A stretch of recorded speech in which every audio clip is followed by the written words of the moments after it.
മധ്യ തിരുവിതാംകൂറിലെ വളരെ പ്രധാനപ്പെട്ട ഒരു നിയോജക മണ്ഡലമാണ് പൂഞ്ഞാർ. പാലാ നിയോജകമണ്ഡലത്തിനോട് ചേർന്ന് കിടക്കുന്ന ഒരു മണ്ഡലമാണിത്. രാഷ്ട്രീയ രംഗത്തെ വളരെ പ്രശസ്തരായ വ്യക്തികൾ ഈ മണ്ഡലത്തെ പ്രതിനിധീകരിച്ചിട്ടുണ്ട്. കേരള കോൺഗ്രസിൻ്റെ ആദ്യകാല ചെയർമാനായിരുന്ന ശ്രീ KM ജോർജ്, പിന്നീട് അദ്ദേഹം ട്രാൻസ്പോർട്ട് വകുപ്പ് മന്ത്രിയായിരുന്നു. അദ്ദേഹം ദീർഘകാലം ഈ മണ്ഡലത്തെ പ്രതിനിധീകരിച്ചിട്ടുണ്ട്.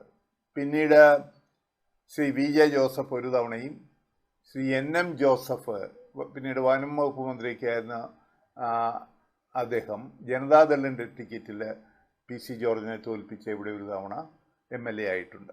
എന്നാൽ ശ്രീ PC ജോർജ് 7 തവണ ഈ നിയോജക മണ്ഡലത്തെ പ്രതിനിധീകരിച്ചിട്ടുണ്ട്. ചീഫ് വിപ്പും ആയിട്ടുണ്ട്. എന്നാൽ കഴിഞ്ഞ തവണ വലിയ ഭൂരിപക്ഷത്തിലാണ് തോൽവി നേരിട്ടത്. 16,000-ൽ പരം വോട്ടിൻ്റെ കുറവിനാണ് അദ്ദേഹം പരാജയപ്പെട്ടത്. എന്നാൽ വളരെ പുതുമുഖമായിരുന്ന ശ്രീ സെബാസ്റ്റ്യൻ കുളത്തെങ്കിലാണ് ഈ PC ജോർജിനെ പരാജയപ്പെടുത്തി പൂഞ്ഞാറിൻ്റെ ഭരണസാരഥ്യം MLA ആയി ജയിച്ചു വന്നത്. അതിൽ നമ്മൾ വസ്തുനിഷ്ഠമായിട്ട് വിലയിരുത്തുമ്പോൾ ചില പ്രധാനപ്പെട്ട കാര്യങ്ങൾ അതിൽ ഒളിഞ്ഞു കിടപ്പുണ്ട്. നമുക്കറിയാം, ഈ മണ്ഡലത്തിലെ പ്രബലമായ ഒരു ന്യൂനപക്ഷ സമുദായം ഈരാറ്റുപേട്ട, കാഞ്ഞിരപ്പള്ളി, എരുമേലി, മുണ്ടക്കയം, കൂട്ടിക്കൽ ഇവിടങ്ങളിലൊക്കെ വ്യാപിച്ചു കിടക്കുന്ന ഈ ന്യൂനപക്ഷം എന്നും PC ജോർജിൻ്റെ ശക്തിയായി വർത്തിച്ചിട്ടുള്ള ഈ ന്യൂനപക്ഷം പൊടുന്നനവേ വളരെ ശക്തമായ രീതിയിൽ PC ജോർജിനെതിരായി തിരിയുന്ന ഒരു സാഹചര്യമുണ്ടായി. അത് ആത്യന്തികമായി PC ജോർജിൻ്റെ പരാജയത്തിലെ ഒരു വലിയ ഘടകമായിട്ട് മാറുകയും ചെയ്തു. ഞാൻ മുൻകാല ചരിത്രം ഒന്ന് പറഞ്ഞുള്ളൂ. ഇത്തവണ നമുക്കറിയാം, ശ്രീ PC ജോർജ് വീണ്ടും BJPയുടെ സ്ഥാനാർത്ഥിയായി ഇവിടെ മത്സരിക്കുന്നുണ്ട്. ശ്രീ സെബാസ്റ്റ്യൻ കുളത്തെങ്കിൽ 5 വർഷത്തെ തൻ്റെ ഭരണ മികവ് ഒക്കെ ജനങ്ങളുടെ മുന്നിൽ അവതരിപ്പിച്ചുകൊണ്ട് അദ്ദേഹവും മത്സരിക്കുന്നുണ്ട്. കോൺഗ്രസിൻ്റെ സ്ഥാനാർത്ഥിയായി MJ സെബാസ്റ്റ്യൻ എന്ന് പറഞ്ഞ വേറൊരു സ്ഥാനാർത്ഥിയും മത്സരിക്കുന്നുണ്ട്. ഈ കഴിഞ്ഞ തിരഞ്ഞെടുപ്പിൽ കോൺഗ്രസിൻ്റെ സ്ഥാനാർത്ഥിയായി മത്സരിച്ച മുൻ DCC പ്രസിഡന്റ് ടോമി കല്ലാനി വളരെ നല്ല രീതിയിലുള്ള ഒരു വോട്ട് വിഹിതം കൈക്കലാക്കി എന്നുള്ളതൊരു സത്യമാണ്. എന്നാൽ ഇത്തവണ UDFൻ്റെ സ്ഥാനാർത്ഥി അത്ര മികവ് തെളിയിക്കുമോ എന്നുള്ള കാര്യത്തിൽ വളരെ സംശയമുണ്ട്. ശ്രീ PC ജോർജിൻ്റെ പാർട്ടി BJPക്ക് പൂഞ്ഞാർ നിയോജകമണ്ഡലത്തിൽ അധികം വേരോട്ടമൊന്നുമില്ല.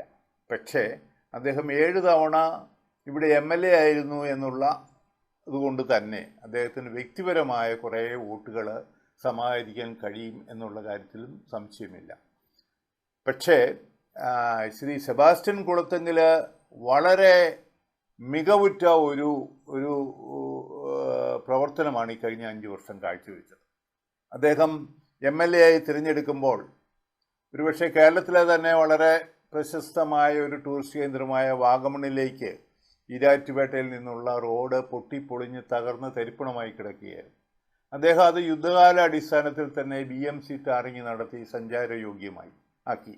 ആ വർഷം തന്നെ മൂന്നാറിനെ അപേക്ഷിച്ച് 18,000 ടൂറിസ്റ്റുകൾ വാഗമണിൽ കൂടുതലായി എത്തി. കഴിഞ്ഞ വർഷം അത് 25,000 ഈ വർഷം അത് വീണ്ടും കൂടും. അങ്ങനെ വാഗമൺ എന്ന് പറയുന്ന ഒരു സ്ഥിരാകേന്ദ്രത്തെ, ഈ മണ്ഡലത്തിലെ ഒരു സ്ഥിരാകേന്ദ്രമായിട്ടുള്ള ടൂറിസ്റ്റ് കേന്ദ്രത്തെ മുന്നോട്ട് നയിക്കുന്നതിൽ അദ്ദേഹത്തിന് വലിയൊരു പങ്ക് വഹിക്കാൻ കഴിയും.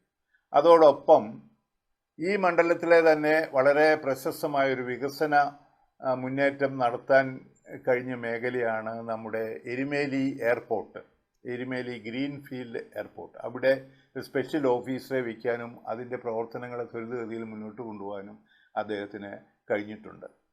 അതിലെല്ലാത്തിലും ഉപരിയായിട്ട് നമുക്കറിയാം, തേക്കടി കുമളിയിൽ നിന്ന് വരുന്ന ടൂറിസ്റ്റുകളെ വാഗമണിലേക്ക് അട്രാക്റ്റ് ചെയ്യാൻ ഒരു മലയോര ഹൈവേ യാഥാർത്ഥ്യമാക്കും. ഇനി ഏതാനും ആഴ്ചകൾ കൊണ്ട് അതിൻ്റെ പണി പൂർത്തിയാവും.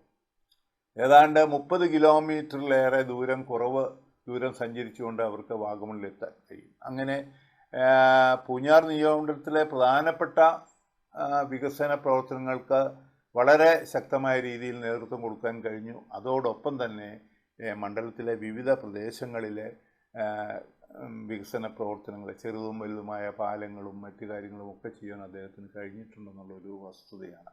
അദ്ദേഹത്തെ ഒരുപക്ഷെ നമുക്ക് ഒരു മാതൃകാ MLA എന്ന നിലയിൽ പോലും പറയേണ്ടി വരും. അതുകൊണ്ട് സെബാസ്റ്റ്യൻ കുളത്തിങ്കലിനെ സംബന്ധിച്ചിടത്തോളം അദ്ദേഹത്തിൻ്റെ വിജയം പൂഞ്ഞാർ നിയോജകമണ്ഡലത്തിൽ സുനിശ്ചിതമാണ്. LDFിൻ്റെ സ്ഥാനാർത്ഥി എന്ന നിലയിൽ അദ്ദേഹം വിജയിക്കുമെന്ന കാര്യത്തിൽ സംശയമില്ല. ഈ PC ജോർജ് ഒരുപക്ഷെ UDFിൻ്റെ സ്ഥാനാർത്ഥിയെക്കാളും അല്പം കൂടെയൊക്കെ വോട്ട് പിടിക്കാം. അദ്ദേഹത്തിൻ്റെ വ്യക്തിപ്രഭാവത്തിൽ കിട്ടുന്ന വോട്ടുകളായിരിക്കും അത്. BJPക്ക് ഈ മണ്ഡലത്തിൽ കാര്യമായ സ്വാധീനമില്ലാത്ത ഒരു മണ്ഡലമാണ് എന്ന വസ്തുതയും നാം ഓർക്കേണ്ടതുണ്ട്.